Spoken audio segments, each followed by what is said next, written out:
এবং 2009 সালের পরিকল্পিত পিলখানা হত্যাকাণ্ডের ক্ষতিগ্রস্ত সকল বিডিআর সদস্য এবং বিডিআর পরিবার, আপনাদের সকলকে জানাই আসসালামু আলাইকুম ওয়া রাহমাতুল্লাহ।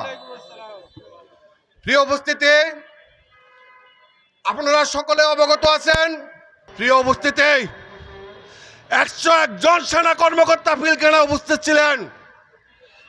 54 জন জীবিত সেনা কর্মকর্তা ইতিমধ্যে তার সাক্ষাৎকারের মাধ্যমে, টকশোর মাধ্যমে প্রকাশ করেছেন এই হত্যাকাণ্ড একটা পরিকল্পিত হত্যাকাণ্ড।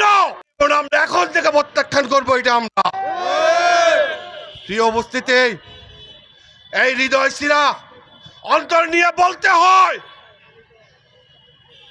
ঘটনা করেছে পিলখানায়। তখন ফ্যাসিস্ট সরকার ইশারায় সাংবাদিক মুন্নিশা পুরা বাংলাদেশে এই রিপোর্ট ছড়িয়ে দিয়েছেন বিদ্রোহ নামে। ওই পিলখানার বাইরে তো কোনো সেনা অফিসার মৃত্যুবরণ করেননি। 26 তারিখ যখন সকাল 9:30 থেকে 3টার মধ্যে সেনা কর্মকর্তা ইউনিট ত্যাগ করে চলে গেছেন বিডিআর থেকে, তখন হয়তোবা 2-1 জন বা 2-1টা ইউনিটে বিশৃঙ্খলা হতে পারে, তাদের যান রক্ষার্থে মালামাল রক্ষার্থে হয়তো অস্ত্র নিতে পারে।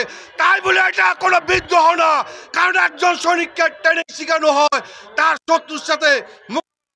আমি মনে করি ওই শত্রুর সাথে তারা মোকাবিলা করেছেন। অতএব স্বাধীন তদন্ত কমিশনকে বলবো, কোন লুকোচুরি বিডিআর জিন্দাবাদ, বিডিআর কল্যাণ পরিষদ জিন্দাবাদ।